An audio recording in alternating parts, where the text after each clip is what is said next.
Prove that there is one and only one mid point of a line segment. Prove करिए कि किसी भी line segment का एक और सिर्फ एक ही मिड पॉइंट होता है। ठीक है, तो चलिए स्टार्ट करते हैं और ऐसा प्रूव करते हैं। भाई हम लोग मान के चले कि एक लाइन सेगमेंट है, इसको नेम दे देते हैं ए बी।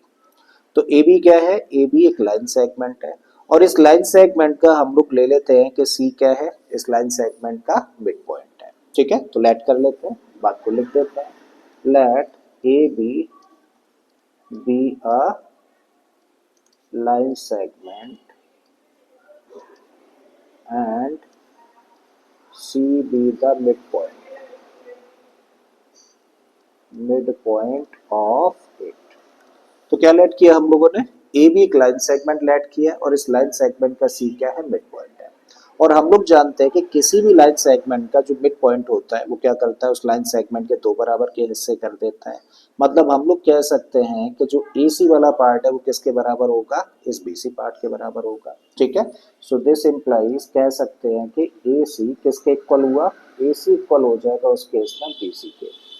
ठीक है, और इम्पॉर्टेंट पॉइंट है तो इसको हम लोगों ने मान लिया इक्वेशन नंबर 1। अब हमें प्रूव करना है कि एक लाइन सेगमेंट में सिर्फ एक और एक ही मिड पॉइंट होता है। तो इसके उलट हम लोग मान के चल लेते हैं कि भाई चलो सी तो एक मिड पॉइंट है ही, इसके अलावा एक और मिड पॉइंट है और वो क्या है, डी है। ठीक है, तो ऐसा हम लोगों ने लेट कर लिया है। चलिए इस बात को और लिखें। So let us assume that there is one more midpoint of line segment AB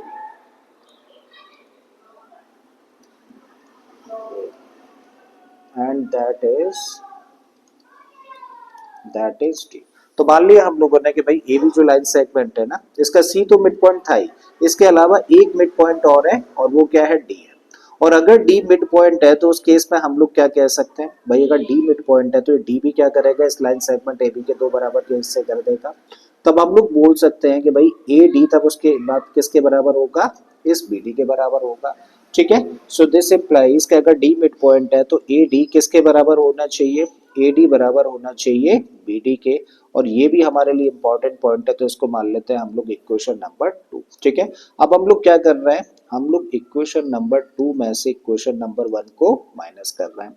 तो जब इक्वेशन नंबर 2 में से 1 को माइनस करेंगे तो करिए, लेफ्ट हैंड साइड से लेफ्ट हैंड साइड को माइनस करिए और राइट हैंड साइड से राइट हैंड साइड को माइनस करिए। तो लेफ्ट हैंड साइड में यहाँ पर क्या है, यहाँ पर है ए डी, तो ए डी में से माइनस करेंगे हम लोग ए सी को and this equal to B D में से हम लोग माइनस करेंगे किसको, बी सी को। ठीक है, तो ए डी में से जब ए सी को माइनस करें तो ये चीज ना फिगर से समझो। देखो ए डी ये वाला लाइन सेगमेंट है ए डी, और इसमें से किसको माइनस कर रहे हैं हम लोग, ए सी, यानी कि इस लाइन सेगमेंट को माइनस कर रहे हैं।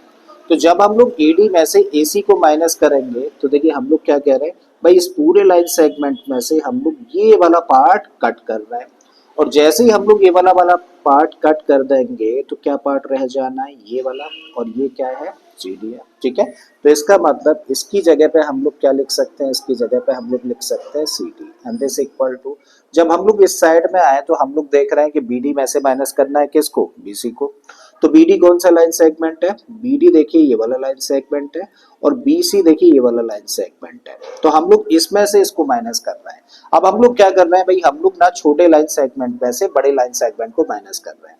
तो जब हम लोग छोटे नंबर में से किसी बड़े नंबर को माइनस करते हैं तो क्या होता है, हम लोग जानते हैं कि ऐसे केस में रिजल्ट तो नेगेटिव होता है। और फिर हम लोग क्या लिख देते हैं, बड़े में से छोटे को माइनस, रिजल्ट नेगेटिव शो करके।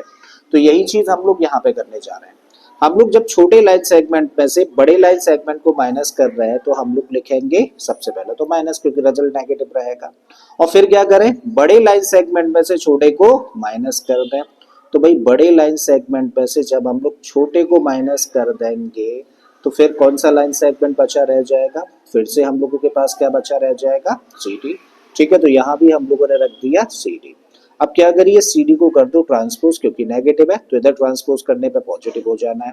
तो सी डी इधर आएगा, सी डी तो पॉजिटिव, तो प्लस में सी डी, और इधर क्या रहेगा तब, जीरो। अब C D plus C D का मतलब क्या हुआ, टू सी डी।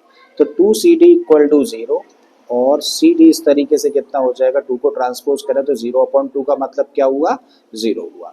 तो हम लोगों ने शो किया कि सी डी किसके बराबर है, सी डी 0 के बराबर है। अब एक बड़ा इंपॉर्टेंट पॉइंट है, जैसे सपोज करिए हम लोगों ने एक लाइन सेगमेंट लिया पी क्यू और हम लोगों ने यहाँ पे लिखा कि P Q equal to 10 centimetre.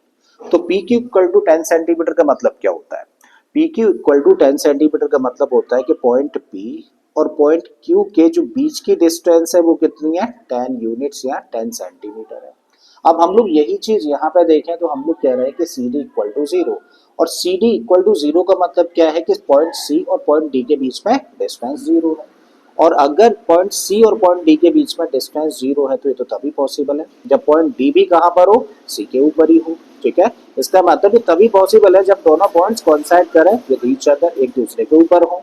और अगर पॉइंट एक दूसरे के ऊपर है यानी कि डी पॉइंट अगर सी के ऊपर ही है तो इस लाइन सेगमेंट का प्रूव हो जाता है कि एक ही मिड पॉइंट हुआ। ठीक है, और वो क्या है, सी है।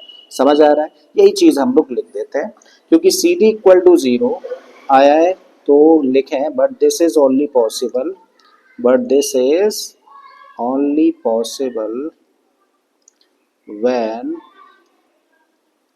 points C and D coincide with each other, coincide with each other यानी कि एक दूसरे के ऊपर ही है। ठीक है, और जब पॉइंट D इसी के ऊपर coincide करता है, यहीं पर है, तो इससे प्रूव हो जाता है thus there is one and only one line segment,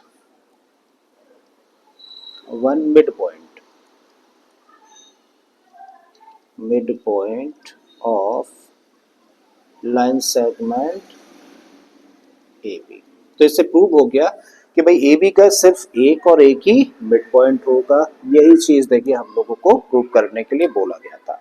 तो उम्मीद करता हूं कि आप लोगों को ये क्वेश्चन अच्छे से समझ आ गया होगा। अगर ऐसा है तो प्लीज वीडियो को लाइक कर दें, चैनल को सब्सक्राइब कर लें। फिर से आता हूं एक और क्वेश्चन के साथ में। Till then keep learning and thank you for watching this video.